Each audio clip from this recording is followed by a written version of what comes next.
Hello दोस्तों, मैं हूं दिनेश केवरा। आप सबका स्वागत है रोजी रोटी के कार्यक्रम के अंदर। दोस्तों, ये कार्यक्रम लोगों में लोकप्रिय भी है। लोग इसके अंदर अपने प्रश्न भी कई बार भेज देते हैं।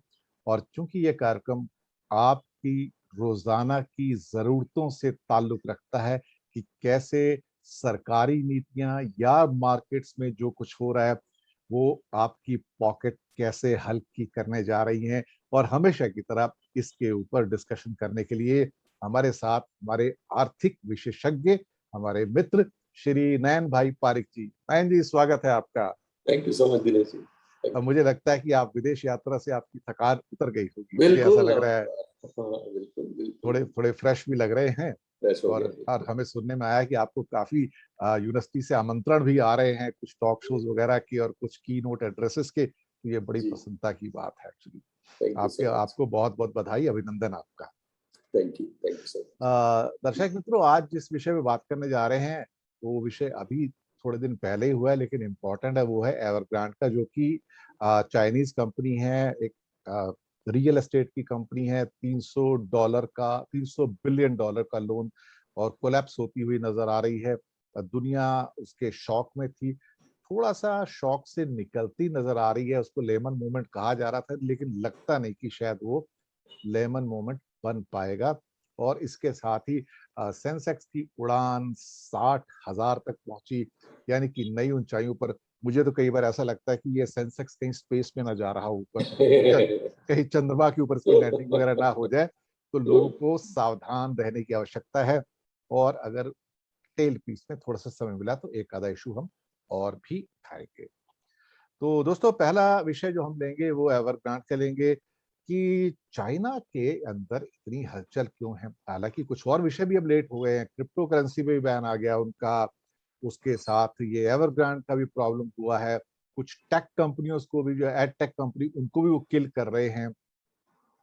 सर, ये एवरग्रांड पे आने से पहले ये चाइना में हो क्या रहा है? ये कुछ नीतिगत बदलाव हैं? ये जिनपिंग साहब क्या कर रहे हैं? उनके माइंड में क्या चल रहा है सर? देखिए, क्या उनके माइंड पे चल रहा है वो तो किसी के भी लिए कहना बहुत मुश्किल है, क्योंकि ये तो एक बहुत ही मजे हुए पॉलिटिशियन है। अपने आप जी। को उन्होंने चाइना की गद्दी पे हमेशा के लिए ऑलमोस्ट बिठा लिया है। जो जो कॉन्स्टिट्यूशनल चेंजेस जरूरी पड़े उसके लिए वो कर रहे हैं। तो बहुत ही चतुर पुरुष है। और जो अभी बात थोड़ी सी, जैसे आपने कहा, अलग नजर आ रही है, वो ये है कि जो जो चाइना की पावरफुल कंपनीज है उस सब पे उनका थोड़ा सा कड़प बढ़ता नजर आ रहा है। तो चाहे अलीबाबा हो, और उनको थोड़ा सा कहीं उन्होंने अपने कंट्रोल में कर लिया हो, और अलीबाबा के प्रमोटर भी थोड़ा सा चाइनीज सरकार के लिए, उनकी नीतियों के लिए बोले थे, और उसके बाद एकदम ही उनका जो डाउनफॉल है, उनकी जो तकलीफ है वो शुरू हो गई। जी। मैं समझ रहा हूँ वैसे भी एवरग्रांड के बारे में अंदर की क्या कहानियां बाहर नहीं आती है, पर आपने कहा जी। जैसे टेक कंपनियों के साथ हुआ, ऐसे ही लेमन ब्रदर्स से ये जो एवरग्रांड में हुआ, उसमें मेन फर्क ये है कि ये जो ट्रिगर है इसका, वो चाइनीज अथॉरिटीज के द्वारा आया। लेमन में वो नहीं था, वो जी। मार्केट फोर्सेस ने ट्रिगर किया था। इसमें चाइना की रेगुलेटरी अथॉरिटी ने कहा कि भाई, जो कंपनीज रियल एस्टेट की बहुत ही ज्यादा बोरोइंग करती है, और एवरग्रांड को आप देखें तो $300 बिलियन की बोरोइंग की बात कर रहे हैं हम, कभी 21 लाख करोड़ रुपए की। तो हम एक बहुत ही बड़े अमाउंट की बात कर रहे हैं। 250 चाइनीज सिटीज में इनके प्रोजेक्ट्स हैं, जी। और जो मिडिल क्लास होम्स है उनके लिए वो एक बड़े पैमाने में अपने टावर्स क्रिएट कर रही है। उसके साथ साथ वैसे शुरुआत तो उन्होंने बहुत साल पहले पानी की बोतल से शुरू की थी, फिर जी। पिग फार्मिंग में गए। आज की तारीख में चाइना की एक बहुत बढ़िया सॉकर टीम की भी ओनरशिप है। तो ये थोड़ा सा फैला हुआ कारोबार है, जी। और ये कंपनी के थोड़े से पेचकस करने का काम चाइनीज सरकार ने किया। और जब सरकार खुद कहती है कि भी इतना ज्यादा बोरोइंग और लीवरेज जो कंपनी कर रही है, उन पे रेगुलेटरी पकड़ होनी चाहिए, तो इसका असर जो है वो अभी नजर आ रहा है। चाइना सरकार के द्वारा कंट्रोल्ड इकोनॉमी ज्यादा है, और उसमें यदि सरकार कहे कि ये इनको बोरोइंग नहीं मिलेगी, कोई भी देश में ये आपत्तिजनक मामला है। पर यहाँ तो बिल्कुल ही वो मामला ऐसा है कि एवरग्रांड का जो 11 साल का लोएस्ट शेयर प्राइस है वो हो गया, और उसकी जो अभी एम्प्लॉइज है, उसके जो घर के खरीदने वाले हैं, वो सभी मुश्किल में आ गए। और मैं समझ रहा हूँ कि ये क्राइसिस ऐसी है कि कंट्रोल हो जाएगी, क्योंकि सरकार के निर्मित क्राइसिस है और मार्केट द्वारा बनाई गई क्राइसिस नहीं है। इसीलिए उसको पहले स्केल के बात में कि भाई इतना बड़ा इसका कद है करके लोग लेमन से कंपेयर कर रहे थे, पर उसका जो एक ट्रिगर है और उसका जो एक एनालिसिस है वो इससे अलग उभरा है। और मैं इसीलिए समझ रहा हूँ कि इसका जितना डर था, और जैसे आपने अपने शुरू के कमेंट्स में बोला कि वो अब थोड़ा सा कम नजर आता है, जो उसका डर था कि भाई ये पूरी दुनिया के बिजनेसेस के लिए, इंडिया के लिए थोड़ा सा मुश्किल आएगा, वो नहीं लग रहा है। पर इंडिया के लिए क्या एक दो चीजें हो सकती है वो हम जरूर देख लें कि यदि इसके कारण यदि चाइनीज युआन थोड़ा सा वीक होता है, तो जब भी एक करेंसी एक देश की वीक होती है तब उसके एक्सपोर्ट अट्रैक्टिव होते हैं। तो इंडिया और चाइना क्योंकि compete करते हैं कई मार्केट्स के लिए, जहां चाइनीज युआन अट्रैक्टिव बना, वहां इंडियन एक्सपोर्टर्स, तो हमारे जो रोजी रोटी देखने वाले हैं, छोटे छोटे जो हमारे एक्सपोर्टर इंपोर्टर है, जो कि चाइना की कंपटीशन कहीं ना कहीं दुनिया में एक्सपोर्ट करने के लिए फेस कर रहे हैं, उसमें यदि युआन थोड़ा सा वीक हुआ तो हम लोगों को थोड़ी सी दिक्कत आएगी, क्योंकि Chinese exports would become attractive. पर सामने ये भी बात है कि कोरोना के कारण थोड़ा चाइना के बारे में लोगों की मेंटल एक जो फ्रेम है वो थोड़ी सी नेगेटिव हुई है, और उसका एडवांटेज जरूर इंडियन एक्सपोर्टर को मिलना चाहिए, क्योंकि एक जो चाइना के बारे में कोरोना फैलाने का और बाकी का आरोप है, उसके कारण इमोशनल सपोर्ट और इमोशनल थोड़ा बैकिंग जो है वो इंडिया को ज्यादा मिलेगा, उसके एक्सपोर्टर्स को ज्यादा मिलेगा, और सम टोटल में एवरग्रांड का असर मेरे ख्याल से इंडिया पे ज्यादा नहीं पड़ेगा, एक थोड़ा नयन कम भाई एक प्रश्न पैदा होता है कि अगर एवरग्रांड इतना आगे बढ़ा है तो उसको ढील किसने दी? चाइना की गवर्नमेंट ने। जितना भी रेगुलेटरी उनका फ्रेमवर्क है, सारी की सारा जो ओवरलुक किया गया है या ढील दिया गया है, वो भी तो चाइना ने दिया है ना। तो उसको पता तो था वो क्या कर रहा है। अल्टीमेटली इतनी एक्सटेंशन तक पहुंच गए हैं, इतना ढील दे के पता लग रहा है पतंग ही कट गई अब तो, इतनी ढील देने के बाद। तो अब उसके बाद ये सब कर रहे हैं, लेकिन ये सारा का सारा खेल ऊपर वालों को पता था, जिनपिंग सरकार को पता था, और वह वो भी तो गेम का पार्ट है ना सर। कितनी सटीकता से आपने जो मेन बात थी वो बता दी कि भाई आपका ही बड़ा किया गया ये एक बेटा है, आपका ही एक बड़ा किया गया ऑर्गेनाइजेशन है, क्योंकि चाइना में यदि सरकार की रहम नजर न हो तो आप इतनी बड़ी साइज की कंपनी बन जाए वो कहाँ पॉसिबल। वही तो। और देशों में भी मुश्किल है, चाइना में तो ऑलमोस्ट इम्पॉसिबल सा है। पर मैं समझ रहा हूँ कि जब एक बेटा बड़ा होता है, मैं समझ रहा हूँ जैक मा को भी शुरू में चाइनीज सपोर्ट बहुत मिला होगा, पर यदि एक आप एक हद के बाद अपने आप को एक थोड़ा सा एक चाइना का आइकॉन मानने लगते हैं, और आप तब जाके यदि चाइना की पॉलिसी के बारे में भी कोई कमेंट करते हैं या चाइना की जो अथॉरिटीज है उसके साथ आपका व्यवहार यदि बदलता है, क्योंकि अब आप एक अपने आप को ग्लोबल एंटिटी मानने लगते हैं, तो तब जाके मैं समझ रहा हूँ कि चाइनीज अथॉरिटीज से ये शायद सहन ना हुआ हो कि भाई आपको हमने बड़ा किया है, आप यहाँ तक पहुंचे हैं, अब आप हमारे कंट्रोल में रहिए, और यदि आप हमारे काबू के बाहर निकल जाएंगे और इतने बड़े हो जाएंगे तो हम लोगों को ये भी पता है जिनको बड़ा करते हैं उनको कैसे छोटा करना वो भी हम जानते हैं। ये है मैसेज इसमें। मेरे ख्याल से चाइना जो तरीके से अपने बड़े बड़े आइकॉन्स है उसको हैंडल कर रहा है, बड़ी बड़ी जो सेक्टर्स है उसके जो सबसे बड़े प्लेयर्स है उनको जिस तरीके से हैंडल कर रहा है, मेरे ख्याल से उसका मैसेज बहुत ही क्लियर है कि आप कितने भी बड़े बन जाएं, स्टेट को आप अपना रिस्पेक्ट देना न चुके। स्टेट को आप यदि समझते हैं कि इग्नोर करना थोड़ा चालू करेंगे तो आपको हम लोगों को कट टू साइज करने में जरा भी वक्त नहीं लगेगा, और उसके लिए जो भी करना पड़ेगा वो चाइनीज सरकार कर लेगी। तो इसीलिए they need to be subservient to the government. वो जो एक मैसेज है वो मेरे ख्याल से लाउड एंड क्लियर है इसके द्वारा कि हम आपको बना भी सकते हैं तो हम आपको बिठा भी सकते हैं। क्या ये मैसेज दूसरे देशों के लिए भी है कि जहां पर कुछ क्या कहते हैं बोतल से बाहर निकले हुए जिन हैं, फेसबुक, एप्पल, माइक्रोसॉफ्ट और गूगल, इनको भी जगह जगह टेम किया जा रहा है इस टाइम। कई कंट्रीज में इनके खिलाफ भी एक्शंस लिए जा रहे हैं, एंटी ट्रस्ट मूव्स हैं और बहुत सारी चीजें हो रही हैं।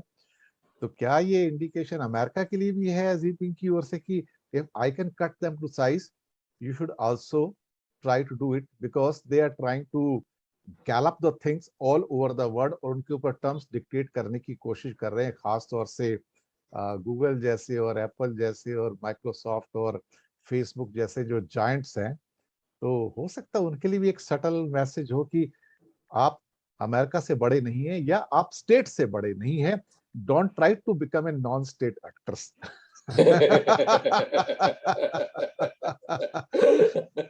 And don't try to rule the countries, और रादर उनको थ्रेटन करने की कोशिश मत कीजिएगा। चलिए ठीक है सर, अब चलते हैं एक दूसरे मुद्दे पर।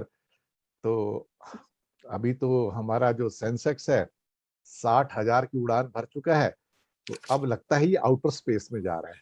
अब अभी तक तो वो इंडियन स्पेस में चल रहा था, जब 30, 32, 35 हजार की ऊंचाई पे हमारा हवाई जहाज फीट पे उड़ा करता है, या 40,000 पे मैक्सिमम कभी कभी चला जाता है। अब ये 60,000 फीट की ऊंचाई पे आ गया, जहाँ पे सुखोई और रफाल उड़ा करते हैं।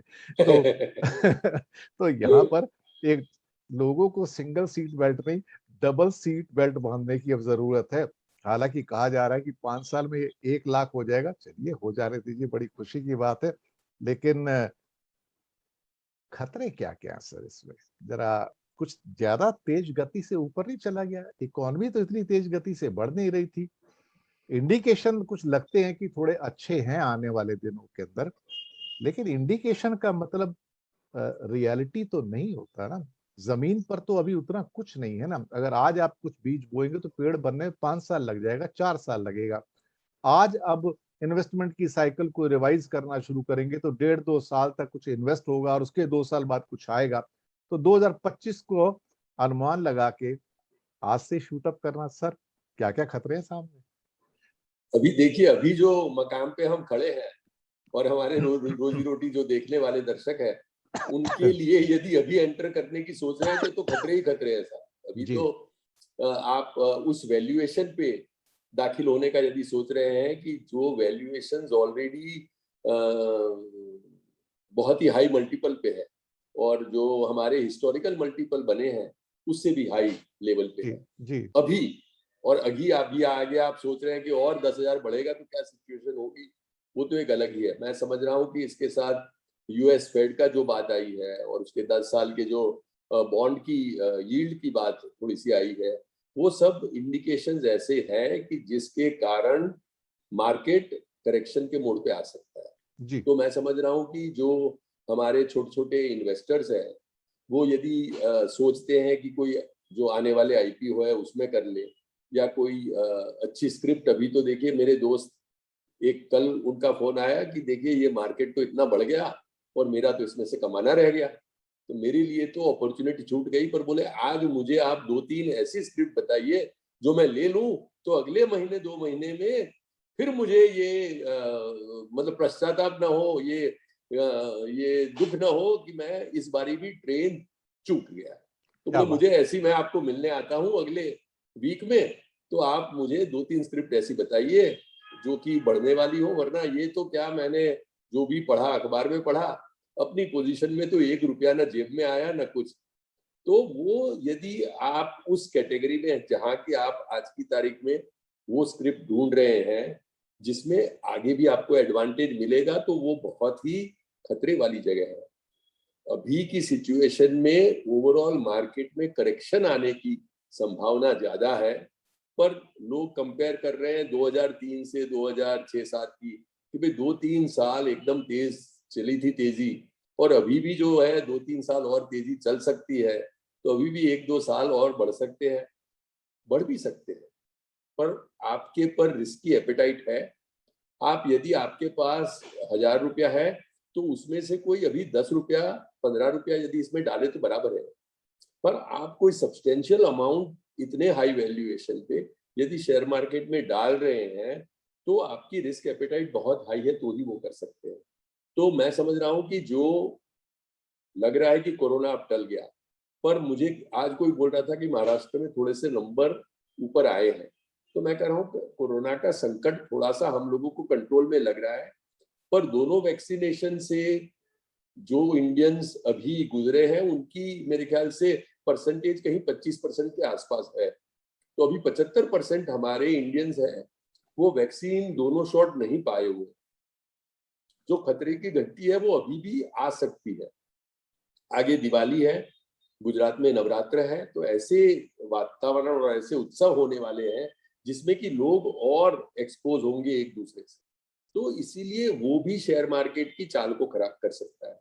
यूएस फेड का एक और है, एवरग्रांड का लग रहा है कि संकट टल गया, पर हफ्ते पहले लग रहा था कि वो थोड़ी सी पार्टी बिगाड़ सकता है।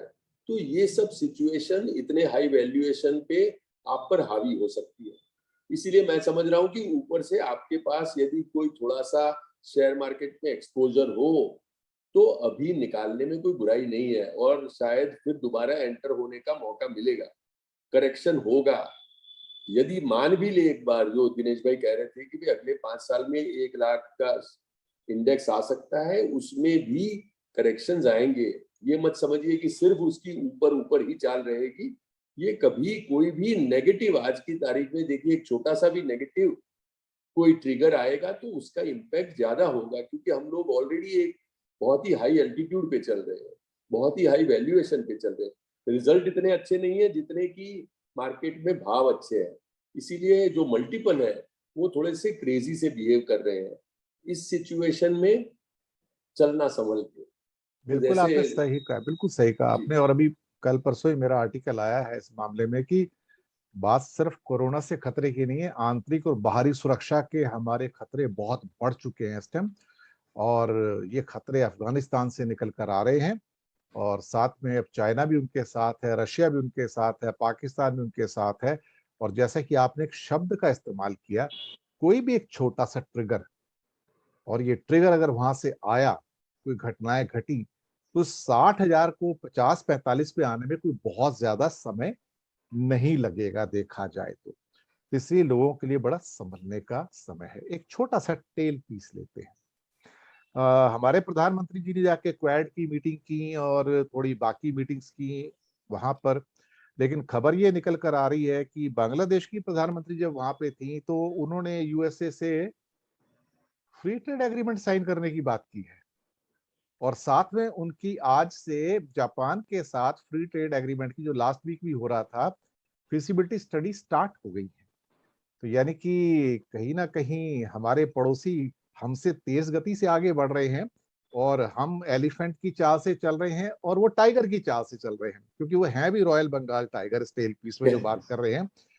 तो अब पिछले 1 महीने के अंदर, 2 महीने के अंदर शेख हसीना के रवैये में बहुत चेंज आया है। और वो इतना एग्रेसिवली अब जा रही हैं एफटीएस के पीछे, और उसमें खास तौर से आरसेप के अंदर भी उन्होंने ऑलरेडी एप्लीकेशन दे दिया है।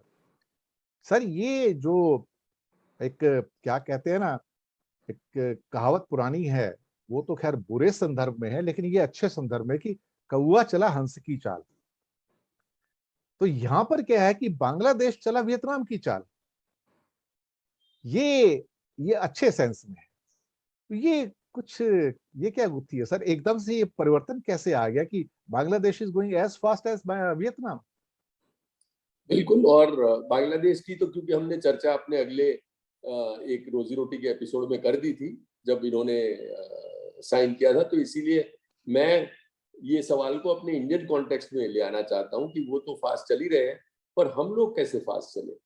तो अभी जब ये सवाल किया गया था भारत सरकार को, तब गोयल जी ने ये कहा कि भाई हम लोग थोड़ा सा इसको बहुत एहतियात के साथ बरतना चाहते हैं, कि बोले इसके इम्प्लीकेशंस बहुत ज्यादा होते हैं। और उनका खुद का कहना था कि हम लोग कभी जल्दबाजी में इसको थोड़ा सा इन प्रिंसिपल एक्सेप्ट कर लेते हैं, तो फिर यू टर्न लेके हमको मोड़ना पड़ता है अपने आप को। मेरे ख्याल से उनका जिक्र आरसेप के सामने था, जिसमें हम लोगों ने एक बार इन प्रिंसिपल आगे बढ़ के फिर यू टर्न लिया था। तो उनका कहना है कि यूएई के साथ भी जो हमारे अभी मेरे ख्याल से आज की तारीख में सबसे ज्यादा एक्टिव डिस्कशन और नेगोशिएशन हो रहे हैं वो यूएई के साथ हो रहे हैं। तो हम लोग एक तो, आपने जैसे कहा कि बड़े ट्रेड एग्रीमेंट ब्लॉक में जो करना है, उसमें अग्रेशन कोई कारण से, या जो हम लोगों को लग रहा है कि भाई डर लग रहा है कि यू टर्न न करना पड़े, उसके कारण हम लोग बहुत ही उसमें स्लो एक्सीलरेशन पे चल रहे हैं। और सरकार के तौर पे ये एक एक्नॉलेज की गई बात है कि हम इसमें ज्यादा फास्ट नहीं सकते जाना चाहते, हम उसको फूक फूक के पीना चाहते हैं।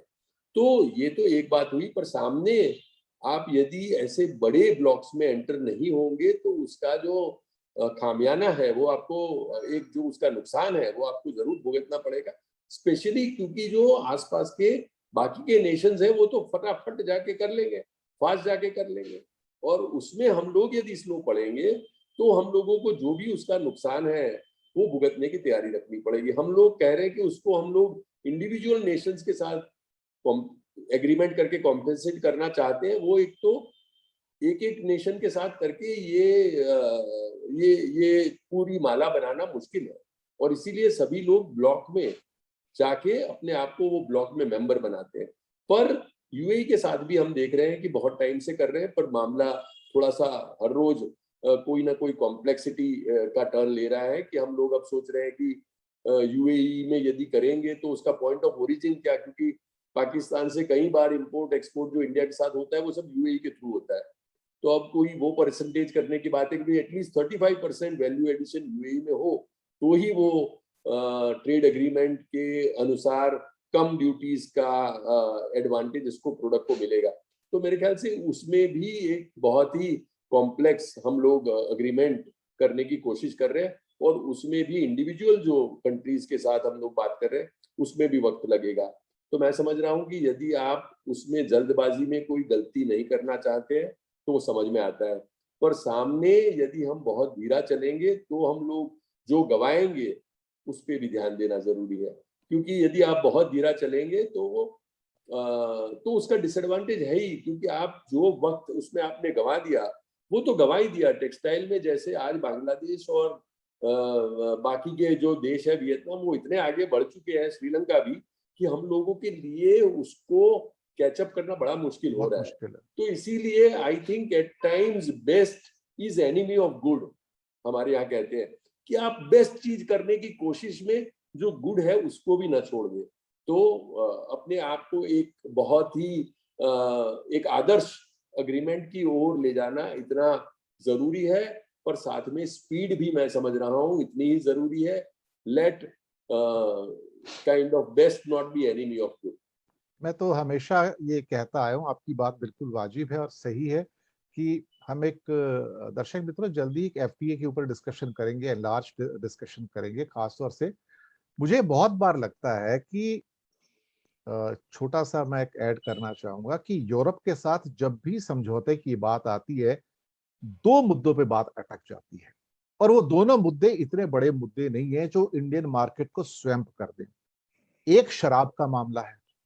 भाई आपकी शराब कितनी आ जाएगी यूरोप से यहाँ पे, और कितना उसका रेवेन्यू आपका लॉस हो जाएगा। जो ये कोई मल्टी बिलियन डॉलर का कोई थोड़ी आपके यहाँ इम्पोर्ट्स हो रहे हैं कि जहां पे इतनी आप ड्यूटी लूज कर देंगे।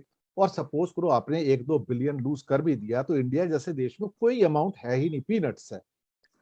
दूसरी बात यह है कि हम कभी कभी बड़ी पिक्चर को मिस कर जाते हैं, मैक्रो पिक्चर को मिस करते हैं, और हम माइक्रो पॉइंट के ऊपर हमेशा लड़ते रहते हैं। वो मुद्दा है महंगी कारों का, मर्सिडीज का, बीएमडब्ल्यू का, रोल्स रॉयस का, या बाकी यूरोपियन जो गाड़ियां टॉप लेवल की गाड़ियां हैं। इंसिडेंटली टॉप लेवल गाड़ियां यूरोप से ही आती हैं, देखा जाए तो बाकी कहीं से आती नहीं है। अमेरिका भी आज पीछे चला गया उसमें, जापान भी पीछे चला गया, सिर्फ यूरोप से ही आती हैं सारी ऑडी वगैरह सब गाड़ियां। अब उनके ऊपर अभी भी पीछे इनके कुछ लोग थे, इंडियन रिप्रेजेंटेटिव और यूरोपियन भी कह रहे थे कि 100% से लेके 250% तक की कस्टम्स ड्यूटीज हैं। देखिए, हम ये समझ के चलते हैं कि जब आप एक गाड़ी को एक ऑप्टिमम लेवल पे 60 लाख की गाड़ी बेचते हैं, 60 लाख की गाड़ी के अंदर आप 40 लाख के आपके टैक्सेस हैं, या उससे भी ज्यादा टैक्सेस हैं, 3 गुना रेट पे आप बेचते हैं। वही गाड़ी अगर आप 25 से 30 लाख में बेचते हैं तो आपकी गाड़ियों की सेल जो है 10 टाइम्स बढ़ जाती है। इंडिया में एस्पिरेशनल क्लास बहुत बड़ी है। वो चाहते हैं कि अगर मैं एक 12 लाख की, 15 लाख की होंडा सिटी लेता हूं, या उसी रेंज की कोई दूसरी गाड़ी लेता हूं, या एक इनोवा लेता हूं, और अगर मैं 20-25 लाख के अंदर एक लोअर एंड की मर्सिडीज बेंज या एक बीएमडब्ल्यू ले सकता हूं, और ड्यूटीज अगर रैशनलाइज हो जाए, तो वो कोई इंडियन मार्केट को स्वैम्प नहीं कर देंगे। लेकिन हमेशा हम ये सोच के चलते हैं कि वो इलिट्स की गाड़ियां हैं। जब तक ये माइंडसेट चेंज नहीं होगा कि वो सिर्फ एक गाड़ी है, गाड़ी सिर्फ गाड़ी है, और वही गाड़ी अगर आप दुबई में खरीदते हैं तो इंडिया से 1/3 कीमत पे आपको मिल जाती है। तो आप कीमतें अगर कम कर देंगे तो सेल ऑटोमेटिक बढ़ जाएगी। आपकी एक्साइज ड्यूटी, सॉरी अब वो पहले थी, अब तो जीएसटी है या बाकी चीजें वो भी आपकी बढ़ जाएंगी। पेट्रोल की कंजप्शन बढ़ेगी तो आपको उधर से पैसा आएगा, आरटीओ से पैसा आएगा, आपकी इंडस्ट्री एक्सपेंड होगी। पर हम माइक्रो इश्यूज के ऊपर हमेशा लड़ते रहते हैं और अपनी इंडस्ट्री को नुकसान पहुंचाते हैं। ये शराब का मुद्दा और ये गाड़ियों की इंपोर्ट ड्यूटी का मुद्दा इतना बड़ा मुद्दा नहीं है कि 36 लाख करोड़ के बजट वाला भारत उसके बोझ के तले दब जाए या हमारी इंडस्ट्री बर्बाद हो जाए। ऐसा कुछ नहीं होगा। यही डर पहले दिखाया जाता था। मुझे याद है क्योंकि मैं तो वहां काम करता था, जिसका नाम था, अगर सोने को फ्री कर दिया इंडिया में तो इंडिया बर्बाद हो जाएगा। ये डर कम से कम नहीं तो 50-60 साल चला है भारत के अंदर। और जैसे ही सोने को फ्री किया गया, आप देखिए कि कितना चमत्कार हुआ है उस एक फील्ड में। तो उस फील्ड में ये जो हुए हैं आपके सामने हैं। तो ये जो डर होते हैं ये इंसान को खत्म कर देते हैं।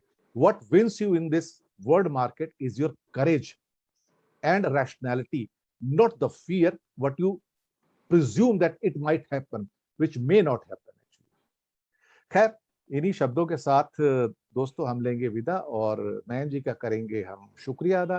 कोई आखिरी टिप्पणी आप करना चाहें? नहीं, आपने वो बिल्कुल सही कहा कि at times you are missing the woods for the trees, जो आप बोल रहे हैं कि आप छोटी छोटी चीजों के लिए एक बड़ी चीज जो है वो मिस कर जाते हैं। तो मैं समझ रहा हूँ कि आपकी बात उन कानों तक पहुंचे जहाँ की इसका कोई पॉजिटिव इम्पैक्ट हो। सरकार में मैं समझ रहा हूँ कि आप अच्छा करने की कोशिश करें, पर उसके साथ समय जो घड़ी टिक टिक टिक कर रही है उसको भी सुने, और उसके साथ ये छोटी छोटी चीजें छोड़े।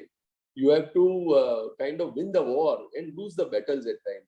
तो मेरे ख्याल से कहीं कहीं डिप्लोमेसी और जो बिजनेस इंटरेस्ट है वो जहाँ कॉन्फ्लिक्ट होते हैं, मैं समझ रहा हूँ कि बिजनेस इंटरेस्ट का जो महत्व है वो एटलीस्ट ये ट्रेड अग्रीमेंट्स के लिए हमारे लिए अहम रहे।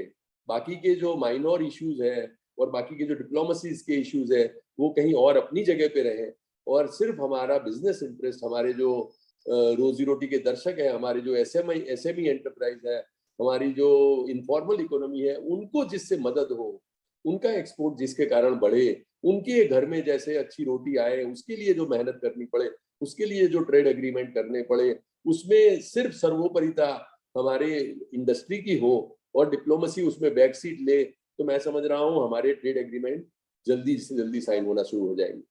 बिल्कुल आपने सही कहा, लेकिन कहीं ना कहीं करेज की जरूरत है, क्योंकि सबसे बड़ा फैक्टर दुनिया में करेज ही होता है। कहते हैं ना कि जिसमें हिम्मत है वही जीतता है, और जिसमें हिम्मत नहीं होता है भले ही कितना रिसोर्सफुल हो वो कभी नहीं जीतता है। हिम्मत की जरूरत है, हिम्मत से आगे बढ़ने की जरूरत है। अदरवाइज वही 2-2.5 हज़ार डॉलर की इकोनॉमी के अंदर हम शायद सालों साल तक चक्कर घिन्नी की तरह उसी चक्रव्यूह में फंस के रह जाएंगे और कभी वो 7वां चक्र तोड़ नहीं पाएंगे।